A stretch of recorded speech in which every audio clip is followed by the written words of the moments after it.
Welcome back, ladies and gentlemen. This is our week 17 episode. We made it this far. We got 2 weeks to go.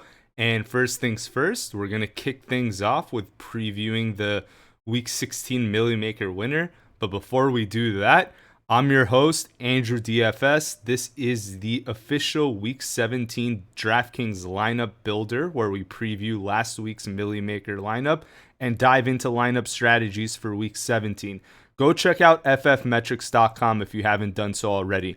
I'm an analyst for that site, and it's run by a brilliant scout named RC Fisher, who provides the best projections that this game has to offer, whether it's fantasy football, handicapping, or anything else football related. You definitely want to check out that website. Also, for even more content, check out our handle on YouTube at AndrewDFS, where I upload this video and have other short videos about fantasy football content. And I'm also a co-host on a podcast called Huddle Up with my buddy Sirak, and we drop episodes every Wednesday and Thursday during the NFL season.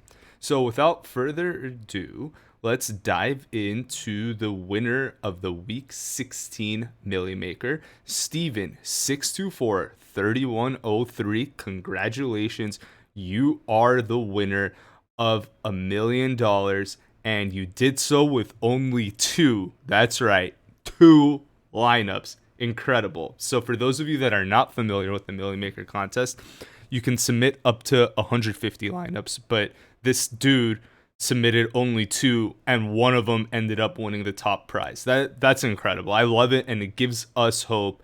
You know, I don't want to pose myself as a guy that's like this DFS like expert putting in 10,000 putting in 150 lineups a week. I'm more of a novelty bettor. I'm a novelty fantasy football player. Experts, in my opinion, you need to put 10,000 hours in, constantly be grinding or whatever.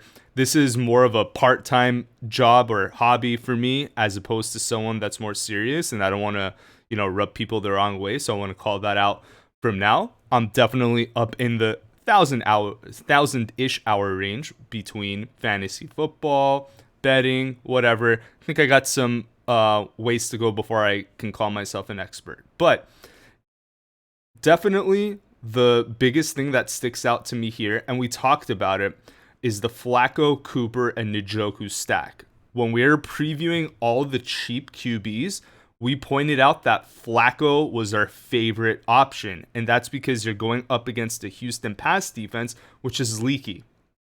And you pair that up with Cooper, who had the game of his life. He's the only receiver besides Terrell Owens to throw up 200 yards with three separate teams. And then also include David Njoku in there, who had a solid game, and he was somewhat chalky at 28.3%. Okay, the next big call out on this lineup, Breece Hall, was the second highest scorer next to Amari Cooper on this main slate. So Breece Hall dropped 43 points. He almost had 100 yards receiving and rushing, which would have made his output even greater because DraftKings has 3-point bonuses when you breach 100 yards. So there were 6 points. I mean, he had like 95 receiving, I think, and 97 rushing. So there was 6 more points for the taking. Hall could have easily had 50 points in this one. So great play by him. And Washington, again, like they have a very leaky run defense. Ever since they got rid of their edge rushers, Chase Young and Montez Sweat, they haven't been the same on the ground. And this week they draw CMC, so good luck to them. Jahmyr Gibbs, another great play, not a high ownership because we don't know who's running. Is it Montgomery? Is it Gibbs? Whatever. But we thought that Gibbs would be the one to have a better day as opposed to Montgomery, given that Minnesota's run defense is pretty strong. So you probably want the more elusive, shiftier back against Minnesota's run D. The next two on this list, I'm going to be completely honest, are kind of like out of nowhere plays for me. Lockett, I could see the logic because like it's Tennessee defense and their secondary's not that great. But KJ Osborne at $3,900, throwing up 20 points. You need some kind of luck to win these things, right? This is like a lotto ticket, and this is where Steven lucked out because not only did Addison go down in that game, but TJ Hawkinson tore his ACL and MCL. So KJ Osborne became the de facto like number 2 look in the passing game, and he delivered 20 points for $3,900, and nobody else had him. Look at that, 0.7%. So kudos to Steven for playing that. And then the last two, we were in on this. Mike Evans and Tampa Bay defense. We talked about how we liked the Tampa Bay D matchup with Jacksonville, and Mike Evans obviously, attacking the Jacksonville secondary. He's been on a tear. Godwin was coming off the big game the week before, so we theorized that this might be a Mike Evans day. All in all, 249 points to win this. Been on the higher side. We've been seeing a lot of 220s lately, and the ownership percentage is 118.2%. So if you look at the sum of the field column, the way to tell if a lineup is chalky, generally if you're at 100%, we call that like that's usually where Millymaker lineup ends up. Anything more than that, we start considering chalky. I think anything over 150 is like, whoa, like a lot of the chalk hit here. So it's okay to have some chalk. Like David Njoku, 28.3 was the chalkiest play on the slate, but you got to counteract that with someone like Osborne, who a lot of people aren't going to be playing. So, now that wraps up the winner of week 16. I hope one of you guys can do that and win in what before the season's over. We have week 17, we have week 18. And DFS doesn't end when the season ends. We can play in the wildcard round, divisional round. It's going to be a lot of fun. I think we're going to really enjoy the playoff element to this. Playoff fantasy football, like actual like NFL playoff fantasy football, is what really drew me to DFS. I think it's a nice twist compared to redraft leagues. So let's dive in to the main slate and talk about each game high level. You guys know the drill. I highlighted the over-unders in yellow that are above 45, and I circled in red the over-unders that are below 40.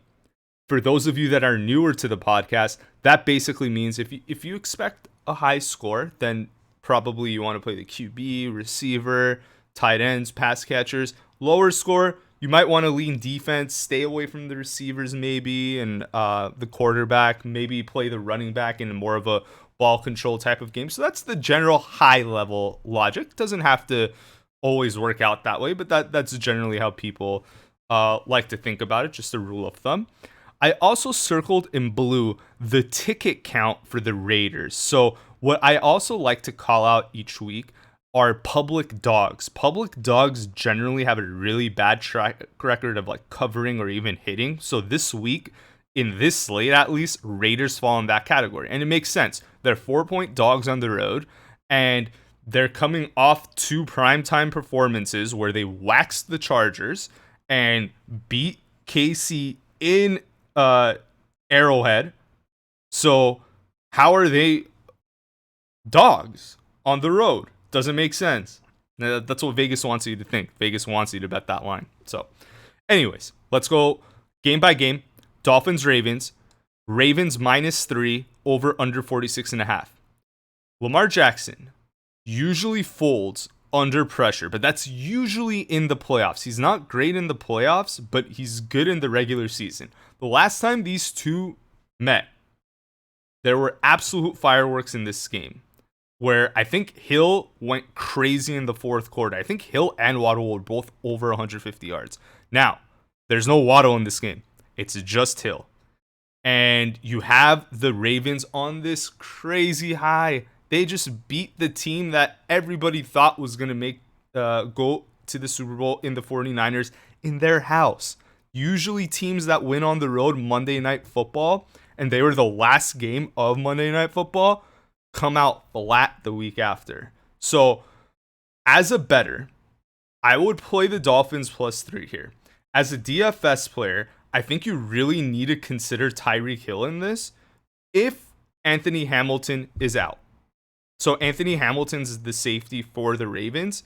It's not, we don't know if he's playing yet or not for sure, but the moment he left that game with the Niners, that's when Ayuk and the receivers started going crazy for SF. Granted that SF was also down a lot at that time, so maybe there was that, like Baltimore playing more of a preventish type of defense, more zone. So it could be that as well. But Hamilton's a key player. So if he's not there, there's no Waddle. And the MVP race is still really like, it's still very much like a close race between Tyreek, Tua, Lamar, and CMC. And Allen as the dark horse in that. So there's 5 main players. 3 of those players are in this game. I expect this to be. I expect the one player that I really have high hopes for in here is Tyreek. I also like Isaiah Likely here, but I'm staying away from a lot of Lamar and Tua exposures. I think both QBs are not going to be like. I don't think they're 30-point plays in this one. And generally, you want to go for a 30-point play if you're just submitting one lineup into the Millymaker. If you're having a lot of exposure, if you're going to submit 150 lineups, you definitely want both of them in there as well. They should, if you're picking 5 and making 150 lineups or whatever, I use 5 as a number just to, 30 lineups with like each stack. I would definitely consider, I think Lamar and Tua should be in your 5. They just wouldn't be they're not my first overall choice in QB. Patriots, Bills. Now, Bills, minus 14, over under 40. It's not really going to be, this one probably isn't going to be a high scoring game. I expect low outputs across the board. Patriots are coming off a high, winning on Sunday Night Football in Denver. Bills won against the Chargers, but I wouldn't call that a high. They were expected to win. If anything, that game was a letdown because they only beat the Chargers by 2. DFS-wise, on the Patriots side, Ramondre's out again, so Zeke is an option for sure. He has potential to go I don't want to say go off, but like he can easily get 20 points in this. And then pass catcher wise, I love playing Demario Douglas. He's always good for like 5 catches, 50 yards, and if he gets that touchdown, he made up his salary on DraftKings. Bills wise, something's up with Diggs. Like he hasn't gone off in a long time, and it feels like they're like phasing him out for like, like more focused on the run game with James Cook, and then Allen obviously running the ball in himself, and Gabe Davis like having a big game here and there. So in this one, I think I'm more on the side of James Cook because he had a letdown game against the Chargers, but I don't love it. So if I had to choose one, it would be Cook. And other than that, minus 14, I mean, yeah, I don't know. Something tells me the Patriots cover that spread. Falcons, Bears. This is one of the lower over-under games at 38. Bears are 2.5-point favorites at home. 69% of the tickets are an indicator of the public bets are coming in on the Bears, but only 51% of the money followed those tickets. So that means that sharp bettors are probably on the Falcons on this one. And the Bears, they have hobbled DJ Moore. Mooney is ruled out, and Kmet is probably not playing. That's 2 of their top 3 options out for sure. And Mooney coming off that, DJ Moore coming off that high ankle sprain. He's going to be matched up with AJ Terrell in the Falcons secondary, who's not very giving to opposing wide receivers. So I'd be very cautious in starting any Bears players against the Falcons. The only one you could probably do is Fields, but just keep in mind that Atlanta doesn't really give up big explosive games to quarterbacks. I get it that they're outside of the dome, but really with Fields, without his like best pass catchers, I don't love this for him. On the flip side, Heineke's really using the Atlanta playmakers more than Desmond Ridder would. So I think that like Kyle Pitts, Drake London, they could have big games here. I don't love the outdoor element here, especially like the wind I think is going to be like 12 to 13 miles per hour. Not bad, but with a quarterback like Heineke, you kind of need perfect conditions in a dome if you're really going to lean into it. So I think London and Pitts are okay to start. Not excited about it. I'd be careful with Bijan though. So The problem with Bijan is in outdoor games, it just feels like the Atlanta pushes like Tyler Algier, Cordero Patterson, the bigger bodied running backs here. So, and in the dome, they're more on Bijan. I don't want to say that Bijan's gonna have a bad game, but like I would be shocked if if he was the highest scoring person on this plate. Not impossible, he can do it, but it's just not set up for him to do so. So those are my thoughts on the Falcons. Titans Texans, I love this one. So here's another one where I think that two of the both QBs could easily be in consideration. If you were going to only choose five, they should definitely be two. Both QBs should be candidates. The over under is 44. CJ Stroud making his return. Texans 3.5 point favorites at home.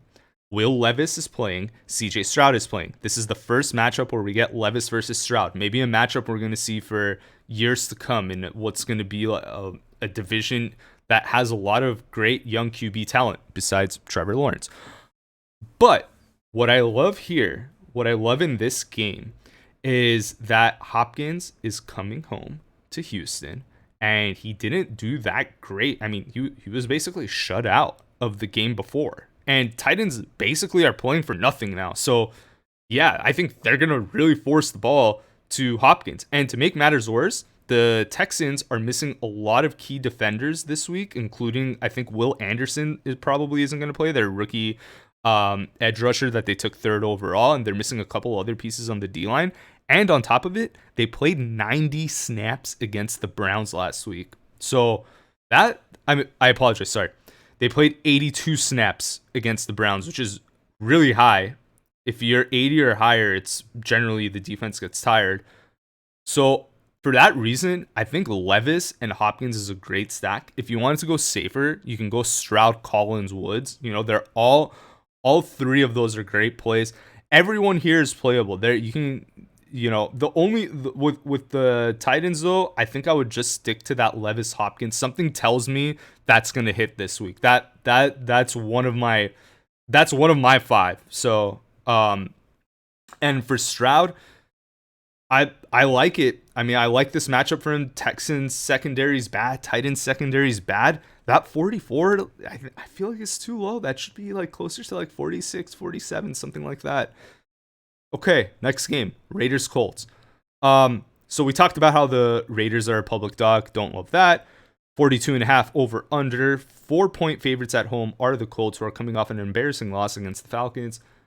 I like the Colts to win this. I like them to cover. Keep in mind that Aiden O'Connell, I think, went 2 quarters without completing a pass against the Chiefs last week. A lot of that victory against the Chiefs was more the Raiders' defense scoring 2 touchdowns than the Raiders' offense having this prolific day. A lot of people are going to be on Zamir White because Jacobs is doubtful, but I'm looking at the flip side here. So I want to leverage against the pool. I know a lot of people are going to hammer Zamir White because he's 5,100. I think this is a good time to go Jonathan Taylor. Zach Moss is out. And on top of it, you can stack him with the Colts defense, who, if you just take out last week against the Falcons, if you look at their defensive scoring, they're basically scoring double digits, ignoring last week, like 6 of the past 7 weeks. And at home, they're pretty dangerous. So, like, this defense is pretty opportunistic, and O'Connell is going to definitely give them opportunities to score and capitalize. And I can see Jonathan Taylor having his, like, I'm here type of game. Colts need this one bad, so I like this for them. I think the Raiders high is over here. Panthers, Jaguars, over unders 36.5. Jaguars 4-point home favorites, and I think Trevor Lawrence is ruled out. If Lawrence is ruled out, I don't think that Jaguars should be a favorite in this at all. I think Carolina takes this game if Lawrence isn't playing. So Bryce Young, he's not in my 5, but he's getting more confident. You saw it last week. He went for 300 yards, his career high. Yes, last week was his career high against Packers defense. Jaguars D, the secondary is not that great. I could totally see Bryce Young and Thielen hitting. Again, not in my 5, but definitely something to consider. And on the flip side for the Jaguars, you can't trust Ridley here. I wouldn't do Parker Washington. The only startable piece here, I think, is Evan Ingram to give CJ Beathard like a safety valve. Remember, backup quarterbacks love to hit the tight ends. They like to utilize their running backs. ETN could probably have a good day too, but the Panthers are starting to shore up their like defense. It's not that terrible, but I will admit that Aaron Jones was pretty close to having like an explosive day against them last week. So it's kind of hard to tell, but keep in mind that the Packers offense will probably was able to provide more pressure than what the Jaguars could do. Rams Giants. Rams 6-point road favorites. Jeez. 43.5 is the over under. Just feels like a trap game for a better. Feels like a trap game as a DFS player. I honestly I don't know how this one's gonna turn out. I'm just staying away from it. Stafford proved that he can play on the road. He had a good day against Baltimore on the road and like some crazy weather. So like don't think that like, oh, the Rams are a dome team. No, Stafford has the arm to overcome the weather, but something about this game just feels fishy. That line definitely at 6 is really fishy. 6.5 would make me go on the Giants. 6, I still kind of like the Giants cover that.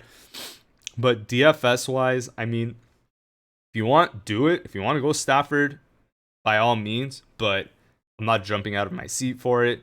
Same thing with Barkley on the Giants side. I don't see the upside. I just don't. And perhaps I'm off and being too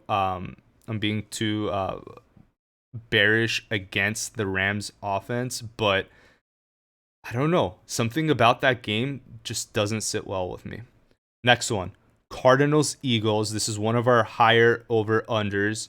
Cardinals are 12-point road dogs. You have Jonathan Gannon returning to Philadelphia to take on his former team where he was the DC last year in Philly.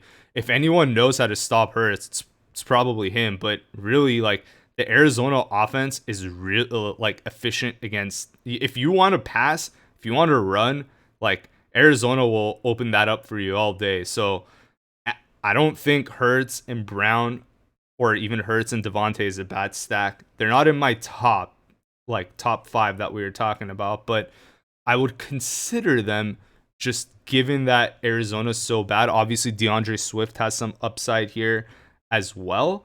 But the thing that holds me back from putting Hurts in my 5 is I'm a little afraid that Gannon knows how to knows how to like throw off the Eagles offense. But that shouldn't stop you if you have a good feeling on this game. Just that's my personal opinion.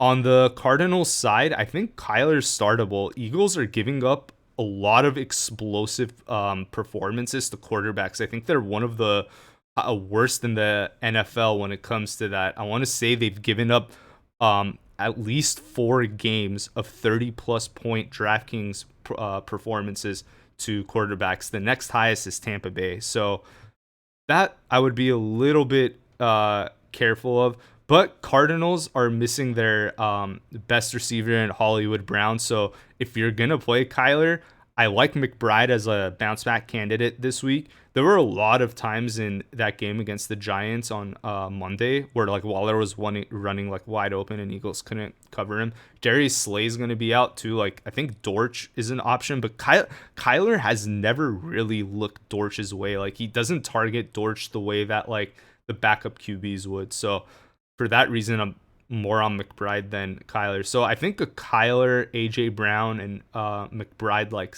game stack could be effective. Not in my 5 though. Saints Bucks. Okay, this one's interesting. You have over under 42. Bucks are 2.5-point home favorites. Now I talked about how Tampa gave up a lot of like 30-point plays to QBs or whatnot, but that was when Jamel Dean was out, their top corner. They were missing Vita Vea. They were missing Devin White. Like they had a lot of injuries, and now they're healthier. I know Carlton Davis is out, but I think that could sort of like a lot of people are thinking of those games and want to start Carr, Olave, I think those are fine plays. Like if you wanted to go Carr, Olave, Shaheed here to attack that Tampa secondary, I don't have anything against it. I would just caution you that Tampa has all their defenders. I do think that this is a spot where the Saints win, though. I think Tampa's riding too high.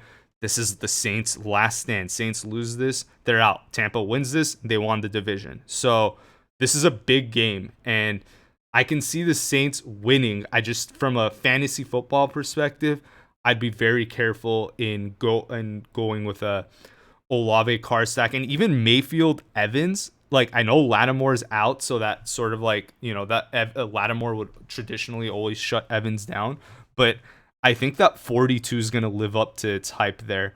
I think that game's going under. It seems like it's going to be more defensive, but I see a path for Carr. I don't see one for Mayfield and Evans.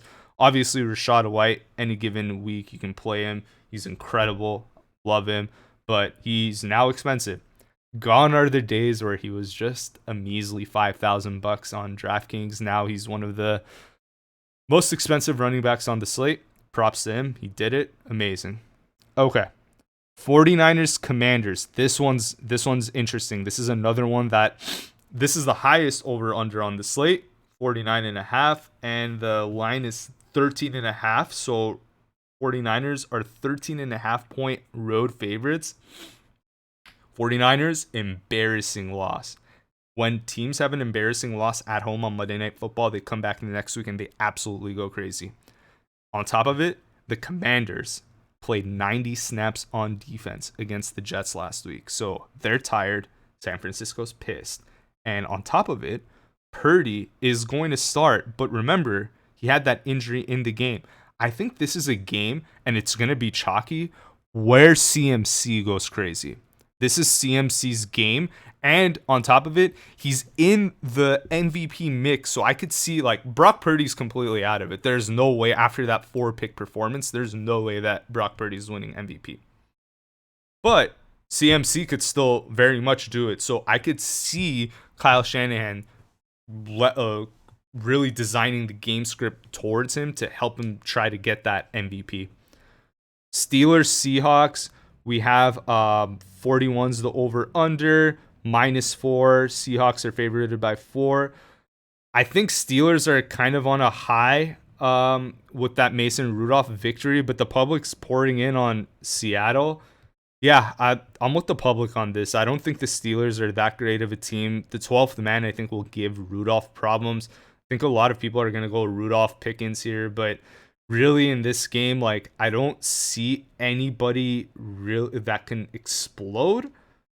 Maybe Minkah Fitzpatrick's out, so perhaps maybe DK Metcalf can have an explosive game. But if Kenneth Walker is ruled out, then Zach Charbonnet becomes really interesting in this one. It'll be like the first game where Charbonnet like has the backfield and it's like a decent matchup. The two times I think where he had a backfield to himself, he played like San Francisco's run D and Dallas's run D, which are two of the top in the league. So I would like to see him against the Steelers, who are a little more leaky on their run defense. Bengals, Chiefs. The Bengals are just letting you do whatever the heck you want to them. The over under there, 44, 6.5. Chiefs are 6.5 point home favorites. People are pressing the brakes on the Chiefs. The public's coming off of them a little bit. But just keep in mind, they got embarrassed in primetime last week. I think this is a smash spot for KC going up against a Bengals D that's pretty much deteriorating. They lost some people in the secondary. They lost DJ Reader.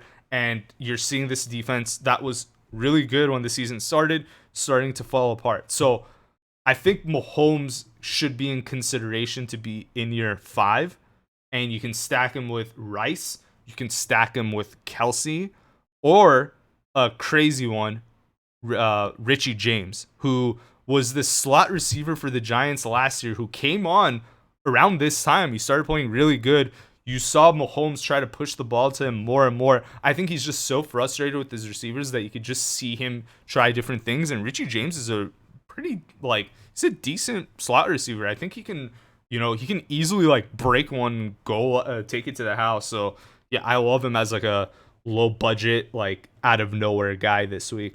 And on the Bengals side, I'd be really careful. The Chiefs are one of two NFL teams. I think the only other one are the Patriots that haven't allowed a 30-point quarterback and a 30-point receiver in DraftKings points this entire season. So Patriots and Chiefs, like, you don't really want to, if you're going for that big play, you don't want to do like a Browning Higgins stack. And same thing for the um Patriots, like an Allen Dix stack I don't think is going to hit this week. So be careful when you play a stack against those two teams. Chargers Broncos, last one, 36.5 is the over under, and Broncos are 3.5-point home favorites. Broncos bench Russell Wilson, Jarrett Stidham coming in. I think the team's going to be rejuvenated here. A lot of the defense doesn't like Russell Wilson. It was very obvious last year, so I think a lot of people are going to start rallying behind Stidham. So I like him here, but Sutton's out, and Judy might be out as well. So we got to monitor that. If they're both out, I really like Brandon Johnson to come in. He had 5 targets last week when Sutton went down. So with or without Judy, I think Johnson's like a sneaky play in the as a cheap wide receiver. And on the flip side for the Chargers, I don't love Easton Stick. Like I think this is a spot for the Denver D to come through here, but there are a couple things you can do. Like I think Eckler at 6,700 on DraftKings, he's pretty, like, that's a pretty fair price for him. And Gerald Everett sitting at 3,500 since Stick got the job. Everett's had 8 targets in each game. For 3,500, you kind of have to pay up for that. So that covers the slate, the Week 17 slate. Let's go into DraftKings, look at salaries, build up stacks, and then we'll call it a day. So, okay. We did a lot more in the Week 7 in the roundup or whatever, but let's do our typical format where we look at the salaries of $7,000 of and up, and then the mid-size plays, and then the cheap plays. So $7,000 and up, who would be my start? So I would avoid Purdy, just given it's his first week back. I feel like they're going to push CMC. It's a good matchup for him, but I'm a little nervous playing him. Stroud, I like. Stroud against Tennessee's weak secondary and him being at home. I like this game. It's not going to be chalky because people are going to be afraid of that being Stroud's first game. Fields, we can leave him out. I think without his top pass catchers, it's hard to really play him here. Patrick Mahomes, I could see Mahomes hitting coming off a bad week, so he's definitely up there. Jackson, I would pass on. Allen, I would pass on. And Hurts, I'd consider, but my top 2 would be Purdy and Mahomes, and then outside looking in would be Hurts. So if you're going to build a stack with Mahomes, you can go Rashee Rice, who's his number 1 receiver. You can go Travis Kelce in the bounce back game, but he hasn't really been delivering, so it's kind of hard to trust him. Or you can get really creative and go with Richie James there. On Stroud's side, I would consider Nico Collins. I would consider Schultz. I would consider Brown. Those are all great plays. And Brown's pretty cheap, and we'll look at him when we're looking at the receivers as well. And yeah, let's go into let's call the mid-size plays from 5,800 and up. Browning we talked about. I would not play him. I don't like it. 5,900 for Geno Smith. No thanks. 6,000 for Russell Wilson. Yeah, he's benched, so no thanks. Mayfield 6,100. I'd pass on that as well. Kyler Murray, I consider. I don't love it. Stafford, I don't love that either. And Trevor Lawrence is out. So I gave you 3 from 7,000 and up, but I can't give you anything 5,800 and up. So let's go down. I think there are some cheaper plays that we can look at here. So, okay. Starting, we'll basically call this our like cheap plays and just scroll all the way down because there are some people that we like. Minshew, I'd pass on. Howell, I'd pass. Carr, I'd consider. So Carr's 1. Mariota, no. O'Connell, yeah, Yeah, I'd pass on him too. I think this is a bad spot against Indy. Will Levis, I'd consider. DeVito, you don't even know if he's starting. I think it's Tyrod. Darnold, pass. Beathard, pass. Easton Stick, pass. Huntley, I don't even know why he's priced higher than people that are starting, but okay. Rudolph, pass. Heineke, pass. Tannehill, pass. Keenum, Garoppolo. Okay, the last one I'd consider here is Bryce Young. So if I'm ranking three, Will Levis is my one. Called me crazy. Bryce Young is my two. You guys know how I feel about Bryce Young. I don't love him, but I think this is a spot for him. So Bryce Young's two. And three is Derek Carr. But Derek Carr's more outside looking in. So if we're talking about the 5 players that we want to consider if we're building 150 lineups, so you're going to do 30 lineups with each of those players, my first choice would probably be Stroud, then Levis, then I would consider Mahomes. I'd play Hurts over Bryce, and Bryce would be my 5th option with Carr outside looking in. I don't like any of the mid plays this week, so Bryce Young's in my 5 this week.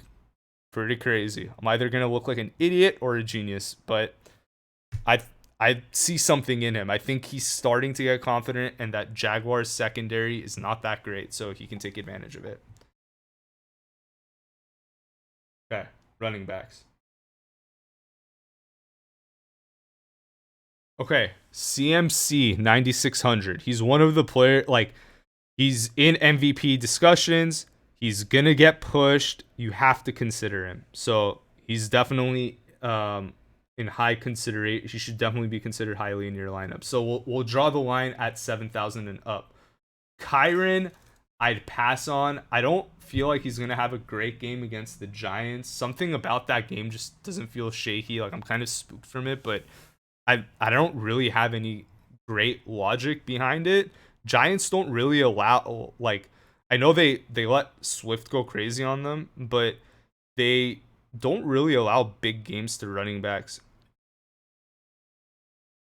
in general. So I mean, you can see they're ranked 21st. When I mean big games, I'm talking about like 30 plus. They don't usually do that, and that's what I generally look for. I look for the guys that can hit a home run. Rashad White, I'd pass on. I don't like that New Orleans matchup. He's always in consideration for me, but I'm going to leave him out this week. Kamara, no way. He just doesn't get the usage that he did earlier in the season. Taylor, I love this week. ETN, I could see, but I'm not 100%. They don't really, kind of like Kamara, they're not really using him as much as they did when the season started. Cook, yeah, I'd play too, and Mostert questionable. I wouldn't start him against Baltimore. That's a little scary. I think his upside's really limited. So from the 3 guys I love CMC, I love Taylor, and I like James Cook this week. Let's go into the medium-sized plays. So we'll call medium 6,000 and up. I like Elliott this week. Kenneth Walker, you don't know if he's playing or not, and I don't know. The guy just hasn't hit in a while. Maybe that's a good thing, but if he's out, I really like Charbonnet. Mixon, I don't trust it against KCD. KCD's pretty good, so I wouldn't go with Mixon here. Swift, if you want to take a shot, Arizona lets you pretty much run on them at will, so you can easily play Swift here. But if I'm sitting there in Gannon's shoes, I'm probably playing a defense that's like a 2-shell type of defense to really make Hurts take checkdowns, to don't keep AJ Brown and Devontae Smith out of the game, and just run me out of my 2-shell, too high safety or whatever. So I think there's upside for him. I like him this week. Bijan, I'm going to pass on. I don't like him outdoors when the weather's not all that great. It's not terrible, but I think that's more of an Algier, Cordero Patterson type of week. Austin Eckler, I I like the price. I don't like the matchup because I think Denver D's getting better, even though they obviously let Bailey Zappi win the game. But I think they're gonna. This is their rally cry for next year. So I'd be very careful with Denver playing people against Denver. A Chain, maybe, maybe since Mostert's questionable. If Mostert's ruled out, I think that can be really interesting because A Chain has the ability to get you 40, albeit against Baltimore would be really tough. But I think he could sort of be that secret weapon for Miami, especially with Waddle out too. Like that, that's really interesting. So TBD. Pacheco probably not playing. Took a really nasty shot to the head, so avoid him. Barkley, I'd pass on against the Rams, and then Henry, just can't trust the guy, man. I just can't trust him to make up his salary of 6,900. I think this is going to be more of a Levis and Stroud like pass happy attack, but I could see the logic if you want to go there. Okay, so mid-size plays. I think my number one play is Swift. Number two, I'm going to go with a tie between Eckler and A-Chain. I just don't, if Mostert's out, I really like A-Chain this week. If not, I see the logic for Eckler as well. And then outside looking in, Elliott. Okay, now let's go into cheaper plays. So we'll do this one a little more quickly. Gus Edwards pass. I just don't see him going crazy against Miami. I don't think he can throw up 30 points against them. Connor, same thing. I don't see him throwing up 30 points. Stevenson's out. Chuba Hubbard maybe, but he was dealing with an injury. And I think that Carolina's going to really try to prop up Bryce Young before the season ends. So a lot of the game script, I think, is going to be focused on him getting his stats and confidence up. So I think that really tempers Hubbard's upside, meaning that I don't see Hubbard with 100 yards and 3 touchdowns. Maybe he'll have 100 and a touchdown, but I think they're going to really try to get Young to close the year out on a high note. And he certainly can do that against Jacksonville secondary, but next week against Tampa, that one could get nasty. Brian Robinson against SF, no thanks. Game script's not going to favor him. Singletary, if you have a contrarian view that you think Tennessee's just going to get waxed, then Singletary could be a good play. I think in general, if Stroud's starting, it's a good play, but there are some weeks where he leads the backfield, and there are some weeks where he splits with Pierce, so it's a crapshoot. I could see it work, but I don't love it. Javonte against Chargers would be a great matchup, except they really split the ball evenly between those four backs. It's kind of reminding me of when Peyton was with the Saints, and I think they had like Pierre Thomas, Sproles, Reggie Bush. Like Sean Payton loves to just spread the ball out between like four running backs. There was even this dude, Chris Ivory, I think he was in the mix too. So like, yeah, I mean that those are the flashbacks I'm getting when I'm seeing like P. Ryan McLaughlin and Javonte Williams splitting the ball. So that really tempers his upside. Like it's hard to get 30 points when you do that.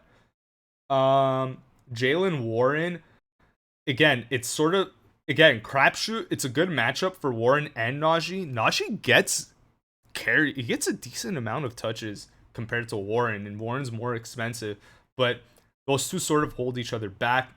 Herbert, I wouldn't start against the Atlanta defense. They're pretty good against the run. CEH is probably going to be the chalkiest play, assuming he gets the nod and Pacheco's out at 5,300. And yeah, it's hard to really fault the public in doing that because he's going to have the backfield to himself. I don't know. Something tells me that it'll be more of a Mahomes passing attack, but it's hard to ignore that kind of volume in that offense against Cincinnati. So he's definitely a good play. Gibson, I'd pass on because B-Rob's there. Zamir White's going to be another like cheap running back chalky play. And again, he's going to have the volume, but just keep in mind that he's not really a pass catcher. He's more of like a straight up the middle type of running back. So just be careful with him. I see the logic because he's so cheap and he's going to get like 15 touches for 5,100. Like, you might as well try it. My personal thing is I think that game script's going to really tilt towards like Taylor plus Colts D working together. But I mean, Colts run D hasn't been all that great. Gainwell's an interesting one. You see him some weeks like steal carries away from Swift, and then other weeks he's kind of silent. He's a big gamble. He's like that KJ Osborne thing that we saw in the Millymaker winner last week, where Addison and Hawkinson went down. Like Gainwell like would be such a great play if Swift like went down mid game. The Millymaker lineup will probably have Gainwell.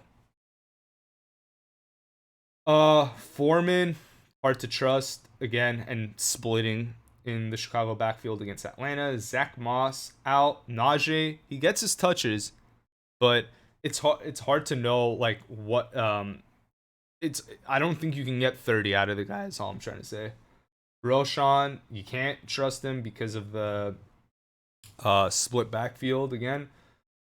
Rodriguez out. Algier, similar problem to all the other ones. Splits. Amir Abdullah splits. Mitchell, no. Pirine, no.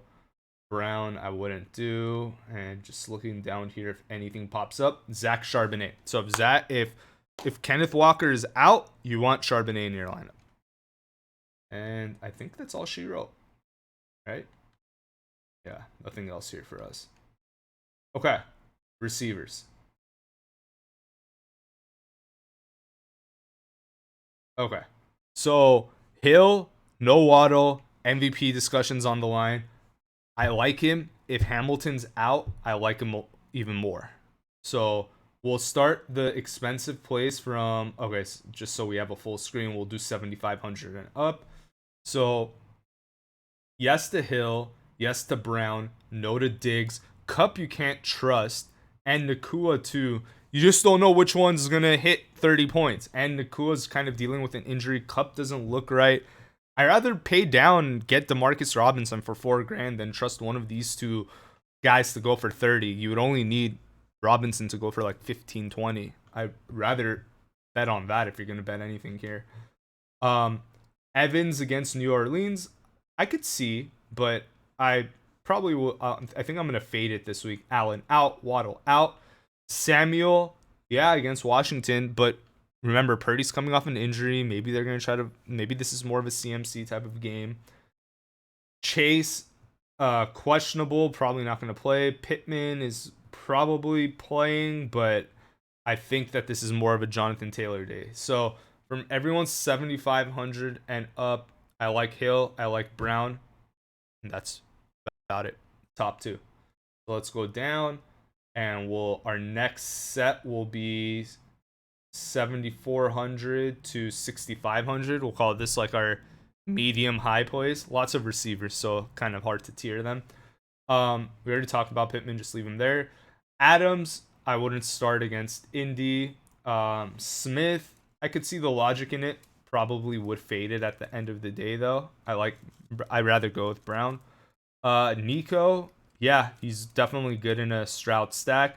Metcalf, I can see this week if he goes, and I think he's gonna go. I don't think there's any indication that he won't. Let's see. He's tending to stiffness in his lower back, but the wide receiver's in line to play. If he's out, then Lockett and JSM become very interesting. Ayuk, yeah, against Washington, it's kind of hard to not play him. I'm not personally investing much into Purdy this week, but if you wanted to, if you think he's fine and you think they're going to try to get him right before the playoffs, there's logic in that too. Rashee Rice, great matchup, great play. Olave, I could see it too. I'm just a little bit nervous about that Tampa D with Jamel Dean. They look a lot better with him. Devin White, like we talked about. Ridley, I wouldn't trust. DJ Moore coming off an injury, again going up against AJ Terrell. No, thank you. T. Higgins drawing a tough KC secondary matchup. No thanks on that one too. So from these guys, my one would be split between Collins and Rice.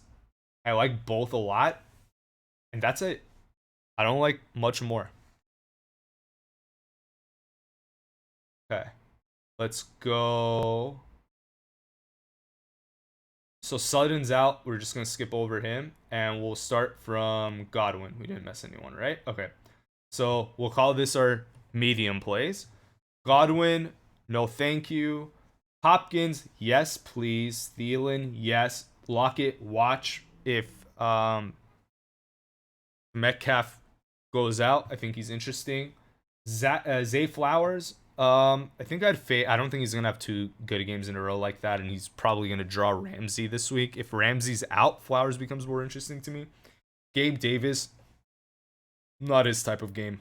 Not against New England. He's good in a dome against a weak pass defense, but I wouldn't trust him here. Scary Terry, I could see that hitting, maybe. I mean, he's definitely getting a lot of targets lately. We don't know. I don't think we know yet if it's going to be Brissett or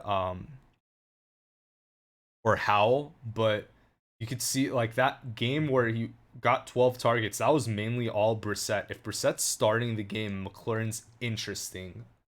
Downs, I think I'd pass on, especially if Pittman's playing. Myers, pass. Pickens, pass. Pickens isn't going off 2 weeks in a row, and especially 12th man, Mason Rudolph on the road. Don't love that. And Hollywood Brown on IR. So recapping these medium plays, my favorite is Hopkins.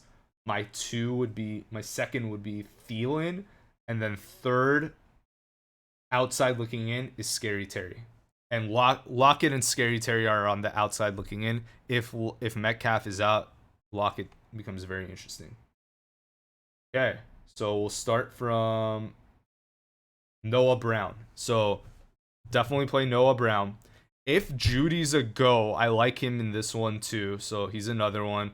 I'd avoid London against the Chicago D that's like picking up as of late, and it's going to be like 12 to 13 miles per hour, so I'd be careful in that. Wind.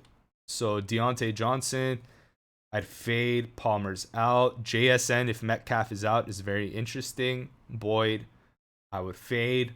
Demarcus Robinson, here you go. Here's a good cheap play. So that I think I like that better than either going with Kupp or Nakua. The guy has scored a touchdown in 4 straight games. Like, he is being targeted, looked at. If something I mean, Kupp's already dealing with something, and Nakua's questionable. If one of them gets pulled out in this game, yes, you definitely want to pay $4,600 for the number 2 look on the Rams offense. Like, that is a very cheap price. So, I mean, just look at that. 4 straight touchdowns, 40 plus yards in the past 4 weeks. I think, yeah, I mean, he's really come on. Good for him. Rashid Shaheed could be another interesting one. Just because the Tampa secondary will probably focus its coverage on Olave, but Carr's so hard to trust. And I don't know if he's going to look his way this week. It's just hard to tell. But since Thomas is out, so I'll show you guys this. Since Thomas is out, I think the first game that he had to himself was this 5 target game where, keep in mind, Shaheed went down in the first quarter. This was going to be a huge Shaheed game. He drew 5 targets, dropped the touchdown, and went down in the same quarter. I think this was going to be his pop game. Then against the Giants, didn't do all that great, obviously, and I believe he was still a little injured. So he got injured against Atlanta, right? Giants was the first game where he came back, and he didn't look all that great. Like, it was his first game coming back from injury, but now this was the first game where, like, Olave, Shaheed, they were all, like, fully healthy, and they did pretty well, both of them against the Rams. So, like, Shaheed does have the tendency to get injured. Like, he is a little injury prone, but he can also do that for you. He can throw up 27 points, and he has that in his skill set to just go off. I mean, I think that if I'm Tampa, I'm taking away Olave. That's Carr's favorite look, and I'm making Shaheed beat me, which he can burn you. You don't want to play Jamel Dean, but I think you can attack Tampa's other corners. OBJ, pass. Samuel, not again. I don't hate it, but I'm not in love with it. I think like Dotson's officially phased out, so it's either Scary Terry or Samuel. Just don't love it. I don't see it this week. I'd rather go Shaheed or Robinson. So out of the Noah Brown to Samuel range, we'll call this the medium low. I like Noah Brown the best. Then I would say if Judy goes, I like him next, and then it would be a tie between Robinson and Shaheed. So, and JSN sort of outside looking in. We have to see if Metcalf is playing. Okay. So now let's do Douglas and down. So we'll just call this our cheap plays. I like Douglas. Douglas, like, look at his stats. Like, if this guy just gets a touchdown, which I know is a big ask, his fantasy stats don't look all that bad. So let's look at him starting from the. I mean, you can just see here. Look at this: 7 targets, 9 targets, 5, 8. Like, he gets the look. He gets a lot of looks. He gets a lot of targets. You add a touchdown to this, and that 18 points for $4,000 ain't that bad. So he's a great play. Like, I like him. Probably. I mean, if we were going back here, like if he was just in like this range, I think I'd like him. I would like him better than Judy. I'd still like Brown over him, but next I would have Demario Douglas. Dortch, I would like it if it wasn't Kyler at QB, but he's hard to trust. Dotson pass. He seems like he's completely phased out. Zay Jones questionable. I'd pass on that. Wandale, I don't know. I wouldn't play that either. Mooney's out. Alec Pierce, I wouldn't trust. Thomas is out. Parker Washington, not against the Panthers, and CJ Beathard, not really the best play. Jennings, no. Woods, I don't see a lot of upside there. Johnston, no. Bateman, no. Cedric Wilson's interesting because Waddle's out. So, I mean, for 3,600, he's probably going to get this type of output again, 5 for 42, with that upside of getting a touchdown. So, yeah, I think he's a fine cheap play if you wanted to go there. Devontae Parker pass. DJ Chark, I don't see 2 weeks in a row. I think they're going to really try to get it to Thielen this week. I love DJ Chark though. He was great last year. Moore, I would pass. Actually, I take that back. If I'm gonna play one of the 3 Arizona receivers between Dortch, Moore, and Wilson, I think it would be Moore, but I'm just not excited about it.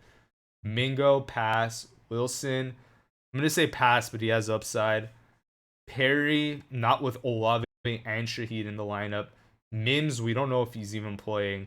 Watson, no thank you. Shakir, no. Tutu Atwell phased out since Robinson came in. Slayton, I would play, especially if Wandale's not going. That would be an interesting one. He had that one bomb, but he's pretty much their number 1 receiver. So, I mean, Tyrod got the ball to him. If Tyrod's a go, Slayton, I think, is a fine play here. Fine, cheap play. Quez, I wouldn't. Irwin, I wouldn't. Aguilar, no. Barrios, no. Let's see what he did actually when Waddle went out in the game. Nothing. No targets. Yeah, he's phased out. I think Wilson's the guy. You want Cedric Wilson if you're gonna play a non-Tyreek receiver. Burks pass. Trey Tucker pass. I know Tucker had that one like performance against the Chargers, but I don't think this is his game. Agnew pass. Palmer pass. Bell pass. Brandon Johnson I like. So when Sutton went out, he got 5 targets, and Judy might be out too. So I expect Stidham to use him a lot too. Like, he's getting a lot of the snaps now. So with Sutton being out, and if Judy's out, that only helps him. I think 3,300 for the number 1 look, with where Sean Payton's probably gonna go pass heavy. I like that. Tony out. Isovias, no. Scott, no. Montgomery, no. No.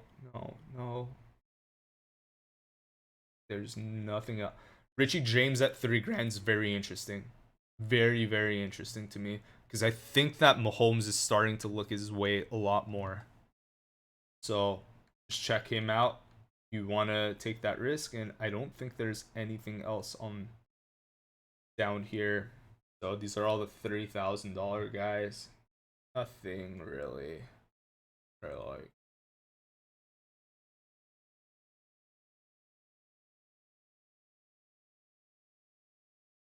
okay. Tight ends. Tight ends, defenses, and that's a wrap. I apologize. This one went over an hour. There were 13 games on our slate, so that takes us a little longer to break down each one.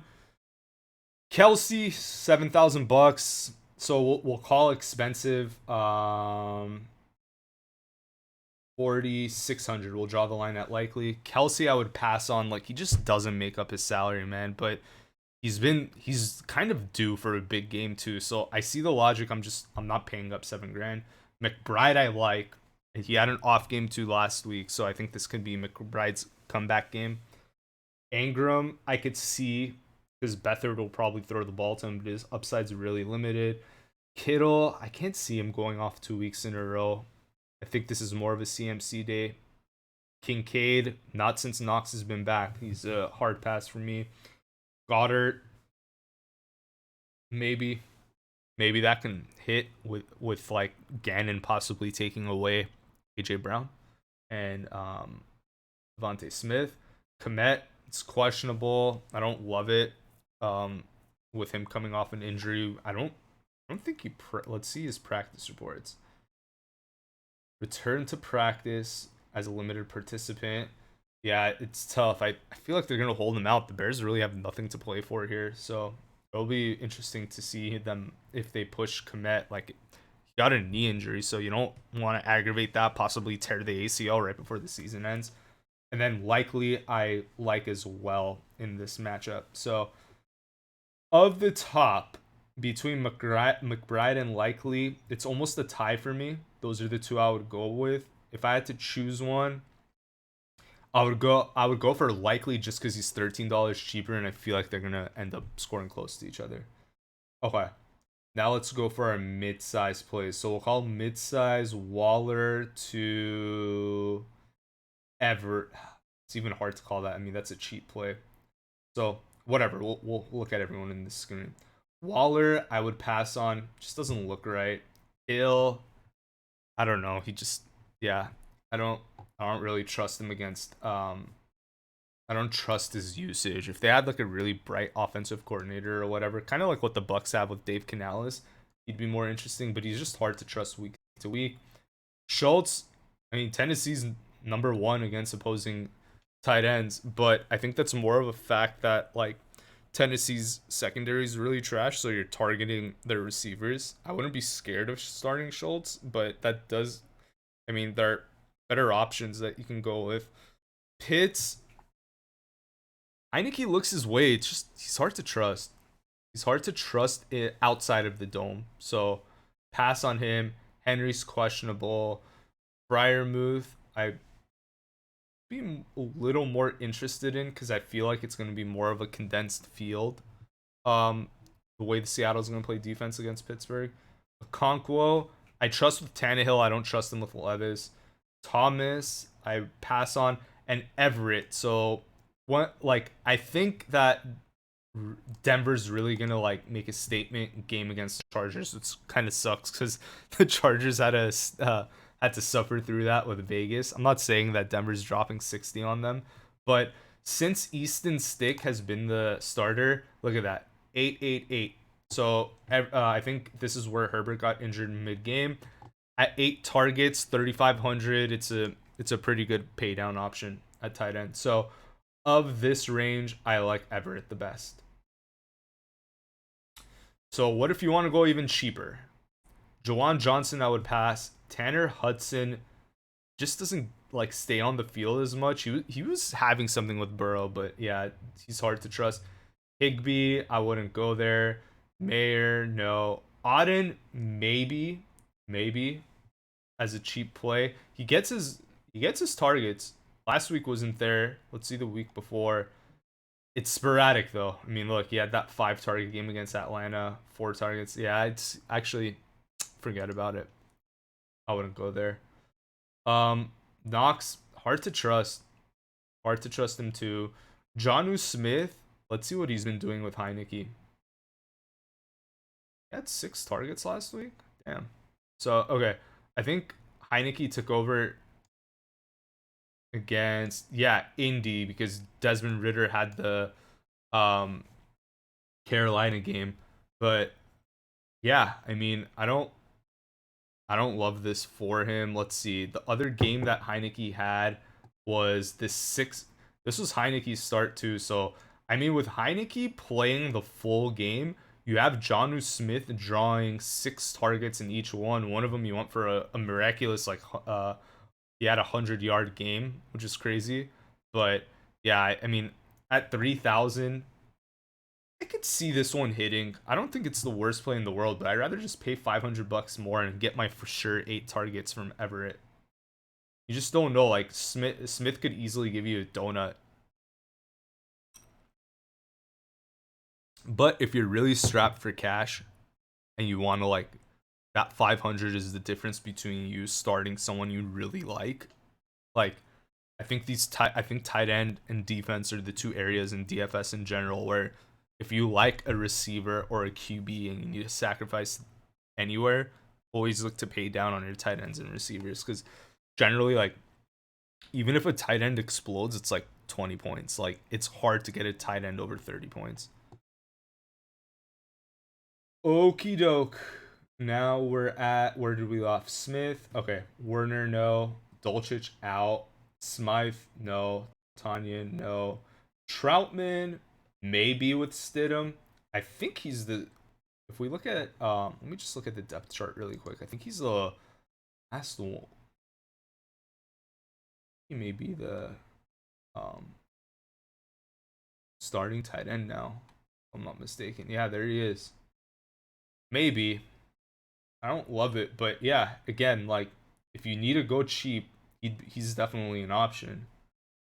Granson, no. Bellinger, no. Who else?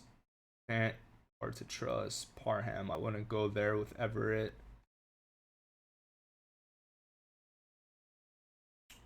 That's it. Okay. All right, let's look at our defenses and we will call that a wrap.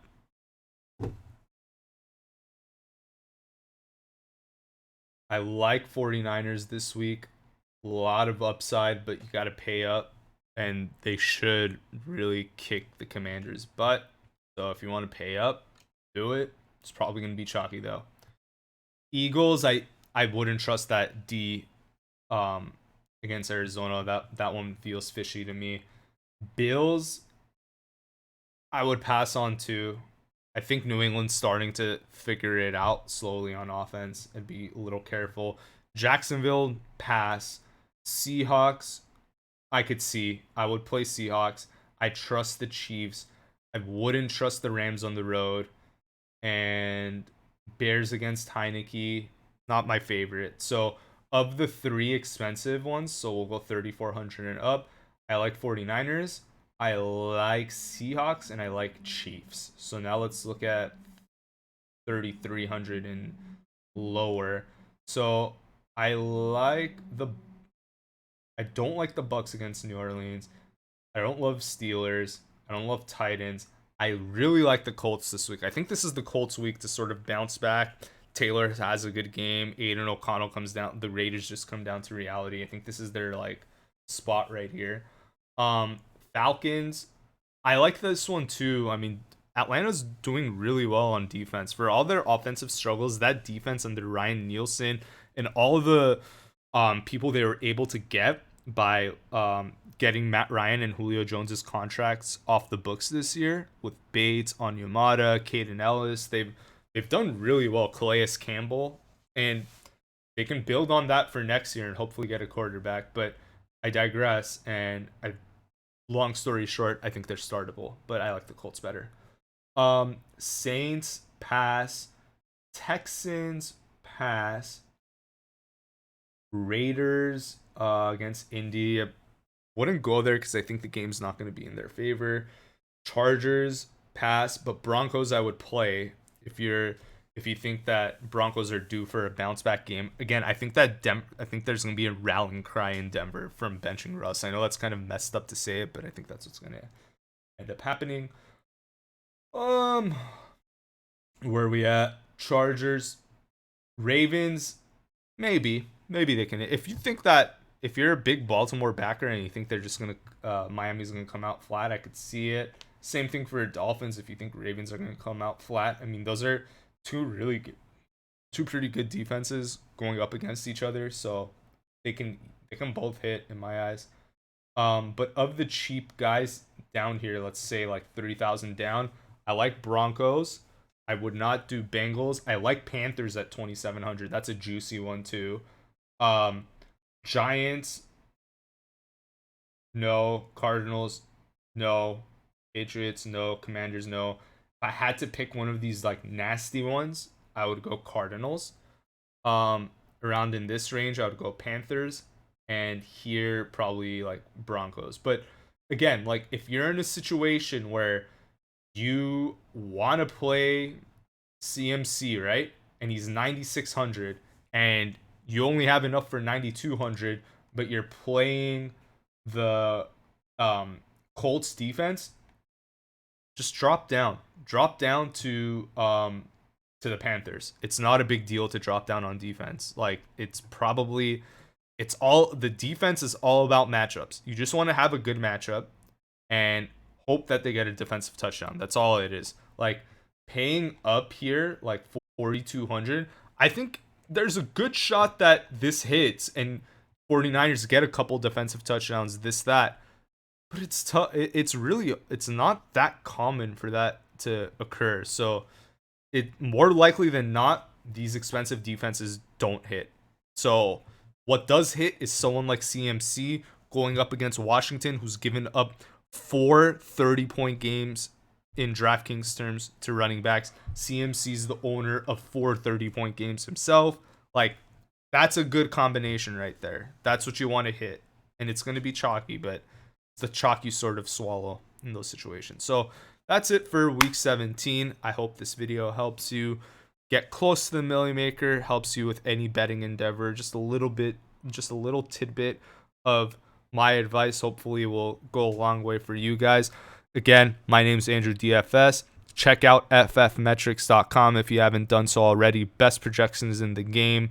Also check out a podcast that I'm on Wednesdays and Thursdays called Huddle Up with my buddy C-Rock, and it's on Spotify. You can find us there. Best of luck to everyone, and Happy New Year. Thank you all for listening, subscribing. Really appreciate you guys, and looking forward to 2024. And we are out.